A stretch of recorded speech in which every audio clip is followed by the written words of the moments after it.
absolute animal, and the spars were as such. You know, there were two guys going in there and getting at it, and big jab by Eddie, throws Johnny back. Nice jab by Johnny. Traded jabs. Now that was a nice 1-2 there by Eddie. We all know what Eddie's going to do coming into this fight. He's going to be looking for that big right hand, but he's not going to be able to find it if he throws it naked. He needs to hide it behind that jab, and that's if he can catch Tommy Fury, because Tommy is going to be on his bike in this fight. This is all he needs. I'm going to tell you right now, if he can catch Tommy slipping, and Eddie moves pretty fast. I'm not saying this is, you know, going to be the case on fight night, but he catches Johnny a bit by surprise here. Like, Johnny's just kind of walking in range, and he catches him by surprise. Feints the jab, comes upstairs. Good shot. Now, breaking news from camp as Eddie Hall brutally knocks out a full-size heavyweight sparring partner and even breaks his nose during an intense session. This was not controlled sparring. This looked like a real fight. The power is clearly real, and now the warning to Tommy Fury is direct and dangerous. You are next.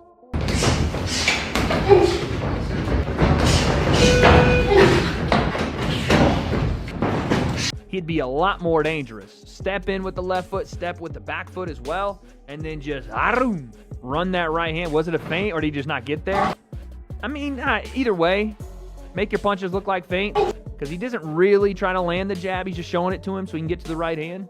Bring his feet, and that's a lot more dangerous. Even arm punching, though, Eddie can crack, so... And there it is. Tommy Fury finally responds after that brutal knockout from Eddie Hall, and he is not impressed at all.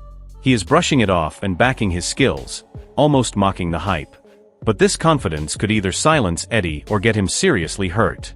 I know it is. A big dinosaur like that, 6'8", knockout power. It's not easy, is it? It's not like he's going up against somebody who can't crack or anything like that. It's a tough fight. And anybody at that weight cracks you, you're going to know about it. I go in there and expect to box and do the best that I can. And if I do that, I only see it going one way. Over 100 pounds of weight. But don't forget, at the end of the day, I know people say, oh, you couldn't knock KSI out. KSI wouldn't stand and fight. KSI was flapping all over the ring like a bird. He wouldn't stand still. Wade Plemons breaks it down perfectly, and this is where things get worrying for Tommy Fury. Eddie Hall is not just swinging wild anymore. He is setting traps and building that right hand. And with his natural power, one clean shot could change everything. He'd be a lot more dangerous. Step in with the left foot, step with the back foot as well, and then just run that right hand. Was it a feint, or did he just not get there? I mean, either way, make your punches look like feint, because he doesn't really try to land the jab. He's just showing it to him so he can get to the right hand. Bring his feet, and that's a lot more dangerous. Even arm punching, though, Eddie can crack, so... Tommy Fury fires back with a sharp warning of his own, and he is clearly targeting Eddie Hall's biggest weakness. He is saying all that size means nothing if the chin cannot hold up. But after that brutal knockout, testing that chin could be a very dangerous move. You're right. I mean, Eddie's got muscles all over his body, but he can't put muscles on chins. So, and that's what I'm about to expose. Listen, we've seen good big men, in the ring all the time. But what's different, the muscles can't get on the chin, and I'm looking to find that chin. So Eddie Hearn reveals the real work happening behind the scenes, and it explains a lot. Eddie Hall is not just relying on power, he is grinding every single day with serious sparring partners. That kind of preparation could make this far more competitive than many expect. Was sparring. It was the first time where we consistently had 7 or 8 guys in camp, living in camp, training with him day in, day out. And it made a big difference in the fights. I think he knows that the way that he's going to improve is time in the gym and also the quality of sparring. And of course, Fury would be outstanding work. Lastly, Eddie Hearn. Francis Warren is painting a very dangerous picture here because Eddie Hall is not just showing up. He is looking like a full-blown animal in sparring. The intensity sounds real and not controlled at all. If he is genuinely going toe-to-toe with experienced fighters and holding his own, then Tommy Fury is not walking into a normal fight. This is turning into a real fight environment where belief and aggression might matter just as much as skill. And that is what makes this clash so unpredictable right now. His ability to go in there and believe that he can go and mix it with these guys. Listen, sparring at the end of the day. But I know for a fact that both guys appreciated each other's work during. Eddie Hall is speaking from pure emotion here, and this is bigger than just boxing for him. There is real personal anger involved, and that changes everything in a fight like this. When a fighter carries that kind of mindset, it is not just about points or technique anymore, it becomes about hurting the opponent. That is what makes Eddie so unpredictable, because he is not stepping in just as an athlete, he is stepping in with personal fire behind every punch. You know, it's like if someone fell out with my dad, I don't think I could be friends with them. You know, if someone said something bad or fell out with my dad, I'd probably want to hurt them as well. So, Simon Jordan keeps it brutally honest and almost dismissive, treating this like entertainment but still acknowledging the danger. He admits he would not want to face Eddie Hall, which says a lot about how people view this matchup. At the same time, there is that controversial edge where he almost welcomes Tommy Fury getting hit. That kind of talk only adds more heat to this already explosive fight narrative and builds even more pressure on both fighters. If it's a good fun event and you take it for what it is, I mean, I wouldn't want to be in it. You know, I wouldn't want to be across the ring from this fella.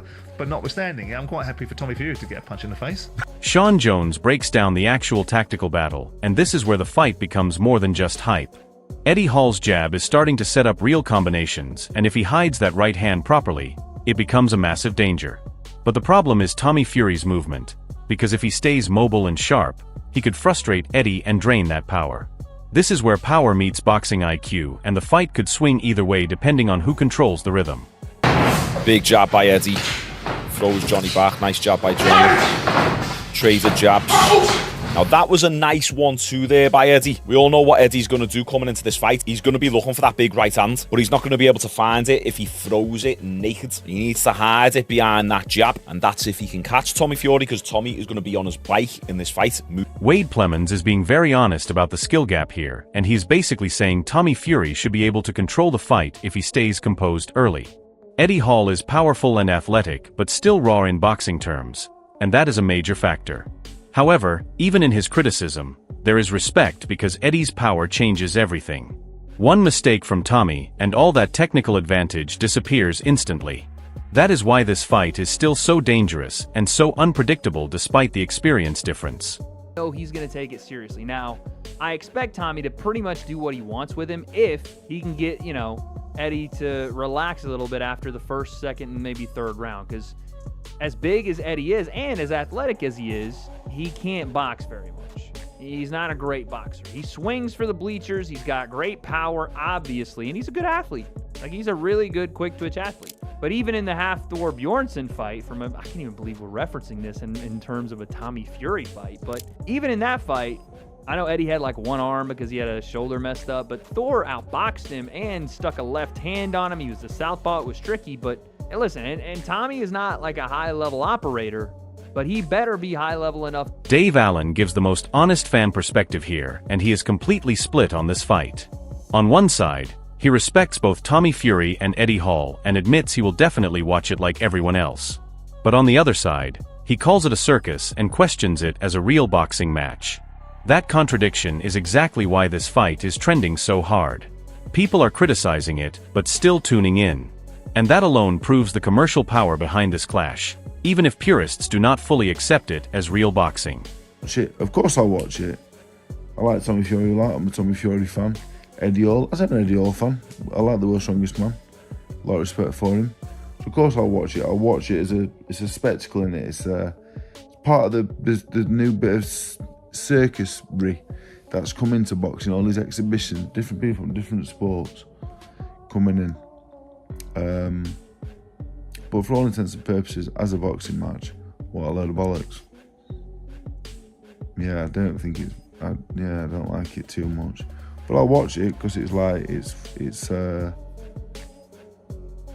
interesting in lots of ways, and I think people find it interesting. Frank Warren highlights exactly why this fight exists, and it is not just about sport, it is about opportunity and money at the highest level.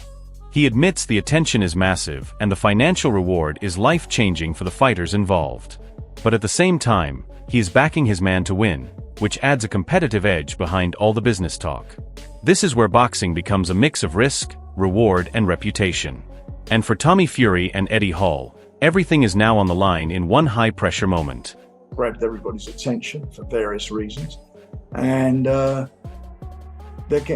Tommy's getting life-changing money. And, I can't knock that. You're in the ring, it's a dangerous place to be. And my job is, if I see a fight that I feel he can win and I'll put him into it, then I'll do that, and it gets him further up the ladder. Eddie Hall is speaking with pure frustration, and this explains his aggressive mindset going into this whole situation. He feels like people talk too much and do too little, and that is exactly why he is stepping into fights like this. This is not just promotion for him, it is personal validation. That kind of mentality makes him dangerous, because he is not thinking like a traditional boxer. He is thinking like someone trying to prove a point with violence. And that mindset is what could either shock everyone or lead to serious consequences in the ring. And then I was just so fed up. I was trying to get in nowhere with these guys. I'm like, look, you talk the talk. You fucking walk around headbutting and smacking people and punching windows and whatever else. I said, well, why don't you guys fucking put your money where your mouth is for once and fucking do something? Rivalry gives a very balanced but slightly uncertain breakdown of this matchup. On paper, he believes Tommy Fury should win because of boxing experience and skill level. But even he admits the unpredictability of Eddie Hall makes it hard to fully trust that prediction. The size difference alone changes everything, and that is what keeps this fight interesting. It is not just about who is better technically, it is about whether skill can survive against raw power and chaos inside the ring. I mean, Eddie, when I sparred Eddie, he was 140 kg. I don't know how much he's gonna have to be for Tommy, but Tommy should win, innit? Like, should win. But Eddie Hall, who knows?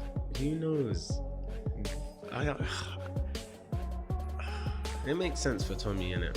It's a good fight. It's a good... Tom Aspinall gives one of the most realistic takes here because he has seen both fighters up close. He clearly acknowledges Tommy Fury's boxing background, but also warns that Eddie Hall is not a complete outsider. The fact he says Eddie could actually knock him out changes everything. This is not a guaranteed technical win for Tommy anymore. It becomes a question of who lands first and who handles pressure better. And in fights like this, one clean shot can completely rewrite the script. Interesting fight. Tommy is obviously a boxer. Eddie can fight as well, though, to be fair. So, yeah. You've trained with both of them, though. I've trained with both. What's the skills? What's the breakdown for this one? Tommy's been boxing all his life, so you would think that the edge should go to Tommy, but Eddie can actually genuinely fight. So Tommy Fury makes it very clear that this rivalry is bigger than just him and Eddie Hall. It is tied to family pride and personal history. He is almost positioning himself as stepping in to settle a wider issue rather than just chasing a fight. That adds emotional weight to the matchup because now it is not just about winning, it is about representing the Fury name. And when family pride enters the ring, the pressure increases massively for both sides because neither fighter can afford to lose face in this kind of heated rivalry.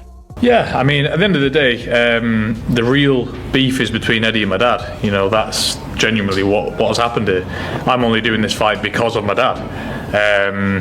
So the real beef is between Eddie and my dad, and I'm obviously just stepping up to the plate. Tyson's on a different stratosphere. Basically, Eddie was having a pop between all the Furies. You know, he wanted to fight with a Fury, and he's got... Now everything is on the line in this explosive clash between Eddie Hall and Tommy Fury, and it is no longer just talk or hype.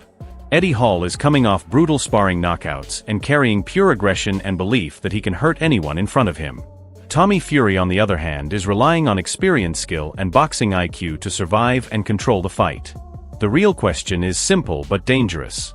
Can technical boxing handle raw heavyweight power when one clean shot can change everything instantly? If Eddie Hall wins this fight, the boxing world gets completely turned upside down because it proves size, strength, and pressure can break elite boxing technique. But if Tommy Fury wins, it restores order and shows that skill, timing, and movement still rule inside the ring. Mentally, this becomes a war of confidence under pressure, because Eddie believes he can walk through anyone, while Tommy believes he can outbox anything thrown at him.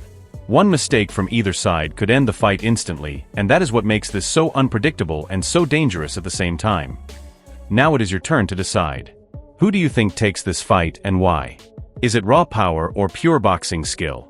Drop your prediction in the comments and join the debate right now.